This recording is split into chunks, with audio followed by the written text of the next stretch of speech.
Pemirsa masih di IDX dengan season closing dan kami juga masih menggunakan Anda untuk bisa berpartisipasi di WhatsApp interaktif kami seperti yang tertera di layar televisi Anda nantinya. Langsung saja kita akan coba lihat 4 saham pilihan yang direkomendasikan. Di antaranya ada Telkom, direkomendasikan buy, supportnya di 2.600, resistennya hingga ke 2.900. Kemudian ada Astra Internasional pemirsa, juga direkomendasikan buy 4.500 hingga ke level 5.000, range-nya cukup lebar. Selanjutnya ada BBCA juga direkomendasikan buy, supportnya di 8.800, resistennya hingga ke 10.000. Kemudian perbankan big cap lainnya ada BBRI juga direkomendasikan buy 3.800 hingga ke 4.500 ini. Saham pilihan yang direkomendasikan dan lagi-lagi keputusan investasi tetap ada di tangan pemirsa IDX Channel. Pak Kiswoyo, untuk Telkom Pak, buy di level berapa? Ya, Telkom itu sebenarnya saya bilang ini juga sama akan bagi dividen besar di area seperti di harga sekarang di 2000, di bawah 2.700, di bawah 2.800 sudah sangat menarik untuk Indonesia. Seperti itu. Penutupan hari ini 2670 Pak, menarik untuk ambil posisi? Menarik, karena ini akan juga bagi dividen besar. Harusnya sih dia harga wajar di atas 4.000 rupiah. 2.900 target resisten Anda. Ini target sampai kapan Pak Kiswoyo? Berharap sampai 3 bulan ke depan, sampai 1 bulan sesudah lebaran seperti itu. Bagaimana Anda melihat pola pergerakan saham Telkom dalam beberapa waktu terakhir Pak? Cukup sulit untuk kembali ke 3.000. Betul, memang 3.000 ini menjadi kayak level psikologis atau level resisten untuk Telkom. Kita juga tahu bahwa bisnisnya cenderung stagnan ya. Seperti memang kalau kita bicara industri telekomunikasi, selalu saya bilang dari zaman dulu bahwa ini adalah industri yang sunset. Artinya untuk tumbuh berkembang itu sudah terbatas. Karena kita tahu bahwa jumlah penduduk Indonesia di bawah 300 juta, tapi jumlah nomor handphone di seluruh operator itu jumlahnya sudah 2 kali lipat, 3 kali lipatnya. Satu orang sudah punya 2 sampai 3 nomor handphone. Ya, artinya kemungkinan untuk bertumbuh itu sudah tidak bisa lagi kalau kita mengandalkan seluler. Paling yang bisa dicapai adalah melalui bisnis sampingannya seperti data center, ada internet kabel seperti Bihome-nya, Telkom ya. Iya. Dan seperti nanti ada jaringan telepon satelitnya seperti mirip Starlink lah seperti itu. Cuma yaitu saya lihat tetap fungsinya masih kecil. Pendapatan terbesar Telkom tentu dari bisnis selulernya. Gitu. Jadi memang butuh waktu lah untuk membesarkan bisnis data center dan bisnis lain. Sehingga nanti mungkin kedepannya harapannya bisnis seluler itu bisa hanya mencapai 50% saja dari keseluruhan bisnis Telkom dari sisi revenue dan net profitnya seperti itu. Langsung kita ke samping yang kedua. Ada Astra Internasional, Anda juga rekomendasikan buy, analisis dan pertimbangan. Astra masuk ke dalam salah satu saham pilihan. Sebetulnya betul, Astra sebetulnya menarik ya karena dulu ada ancaman majelis Fed, tapi kita tahu bahwa di Amerika mungkin kapan ke depan akan berubah arahnya. Trump tidak mendukung majelis Fed, dia mendukung kembali mobil merah BBM, artinya bahan bakar minyak gitu kan. Dan ini sebetulnya peluang juga untuk Astra. Jadi Astra nggak perlu susah payah membuat ekosistem baru untuk mobil listriknya. Cukup dengan mobil ada lagi, tinggal mengeluarkan model-model baru. Ya, otomatis dia sudah bisa tinggal menunggu daya beli naik, jualan akan naik. Ya, setelah dia sudah otomatis revenue naik dan profit naik seperti itu.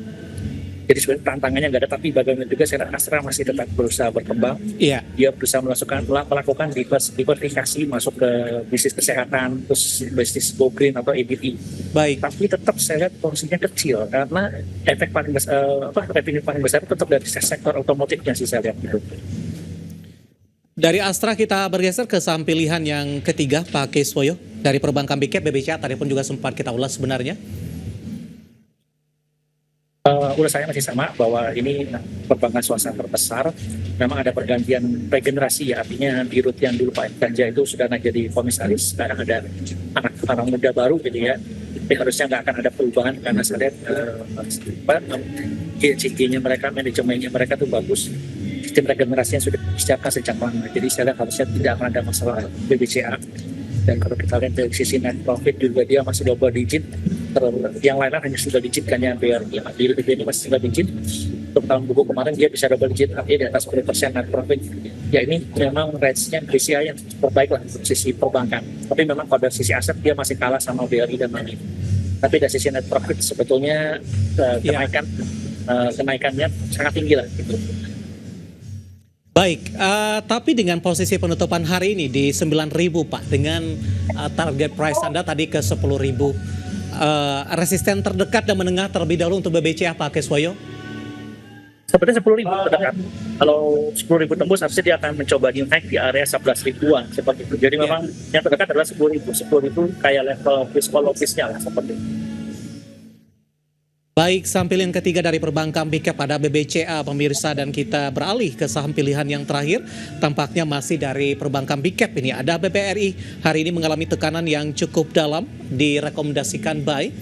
Silakan Pak Kiswoyo, buy di level berapa untuk BBRI? BBRI di harga tadi saya bilang di bawah 4.000 itu sudah penting ya. Bagaimana juga ini adalah banknya mikro. Jadi kalau kita bicara kredit mikro, jagonya kredit mikro adalah BRI. Karena 70% lebih itu kreditnya itu adalah kredit mikro. Jadi artinya sangat menguntungkan, stabil gitu banyak. Sudah ditetapkan berbagai macam isu. Kita dulu ada isu judul lah, terus ada isu apa. Ini terbukti NPL-nya tetap rendah, terus juga net profitnya tetap tinggi gitu, karena Indonesia juga tetap tinggi. Jadi saya BRI nggak ada masalah sebetulnya. Profit mereka juga tetap tebal. Buy di level berapa Pak untuk BBRI? Sudah meninggalkan kembali level 4.000-an? Di level sekarang juga jalan. Level penutupan hari ini tidak masalah ya Pak? Ya, tidak masalah. 390 melemah di 2,74% untuk BBRI, saham pilihan yang terakhir. Dan tadi ada 4 saham pilihan yang direkomendasikan. Ada Telkom, Astra International, BBCA dan juga BBRI. Dan lagi-lagi keputusan investasi tetap ada di tangan pemirsa IDX Channel. Kita sudah sampai di segmen terakhir dan terima kasih untuk Anda yang masih bergabung bersama dengan kami. Pak Kiswoyo, kita lanjutkan kembali. Waktu cukup terbatas Pak. Bapak Jason dari Jakarta menanyakan saham Ratu. Untuk yang pertama ini Pak Kiswoyo, support dan resistennya untuk Ratu. Ratu memang saya lihat masih stay dengan price-nya lebar ya ini. 8.500 sampai 10.000. Jadi selama dia bertahan di area 8.500 harusnya masih aman. Dan hanya tinggal semoga dia bisa jebol bikin new high baru ya, artinya di atas 9.000 lah, 9.900 lah sepanjang masa dia. Jadi kalau bisa tembus naik 9.900, 10.000 juga akan lewat seperti itu. Jadi memang lagi sideways ini saat ini. Baik, selanjutnya ada Bapak Si Hotang menanyakan saham SMIL Pak. Penutupan hari ini di 302 melemah di 1,31%. Support dan resistennya baru ingin masuk, direkomendasikan tidak Pak Kiswoyo? Waduh, ini sahamnya habis naik tinggi itu seharusnya koreksi. Ini sebetulnya sudah mepet ya, tadi sempat turun di bawah 300. Ya. Karena memang kalau sampai turun di bawah 300 dia bisa balik lagi ke area 200-an ini. Jadi kalau besok sampai turun di bawah 300 dan nggak bisa naik di atas 300 lagi, rentan untuk balik ke 200 lagi sih. Baik, Bapak Anggiat dari Bekasi menanyakan saham Aces Pak. Ambil posisi di 760 Pak Kiswoyo. Penutupan di 780 melemah di 1,27%. Untuk mengamankan profit yang sudah ada Pak? Take profit atau? Aces ini selama masih di atas 760 sih dia ke arah 850. Ya. Tapi 800 dulu, 800 baru ke arah 850 dan 1000. Ya selama masih di atas 760 sih harusnya dia masih aman. Tapi kalau turun di bawah 760 itu mungkin beresiko untuk balik. Turun di bawah 750 bisa di bawah 700 gitu. Baik, artinya di hold saja dulu ya Pak? Oh iya, tapi kalau udah di support 760, mungkin Pak Kiswoyo yang harus diwaspadai. Betul. Untuk mengamankan profit 760. Yang sudah ada. 760. Baik. Selanjutnya kita akan coba jawab pertanyaan Bapak Joshua Nainggolan, ini dari Lampung, menanyakan saham Campina Pak, average di 182. Campina ini lagi sideways cukup jauh, asalkan dia tidak turun di bawah 175 masih aman, tapi kalau turun di bawah 175 bisa turun ke arah 150 sih gitu. Atasnya harus tembus 190, 200 dan 210. Baik, selanjutnya menanyakan saham DOOH Pak, Era Media Sejahtera Tbk. Ini tidak menyebutkan nama dan lokasi. Apakah bisa buy di harga penutupan di 130 penutupan hari ini? Ini selama di atas 120, itu 120 sampai 150 sih.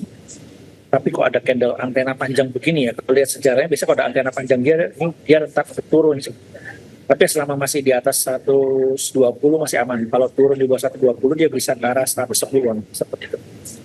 Baik, selanjutnya ada Bapak Jali dari Jakarta menanyakan saham AMRT, Pak. Nyangkut di 2.600. Hari ini mencoba untuk rebound AMRT. Resisten selanjutnya. Ini bagus ya, sebetulnya sudah break 2.500, closing di atas, ekor di bawah juga, candlestick-nya bentuknya bagus.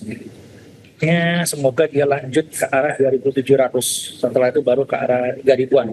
Ya. Kalau besok bisa naik di atas 2.600, harusnya dia naik confirm ke arah 3.000-an sih. Gitu. Baik, di hold saja Pak, kalau masih punya 2.600. Yes, di hold aja. Oke, hari ini berusaha untuk rebound setelah mengalami tekanan cukup dalam di beberapa perdagangan terakhir.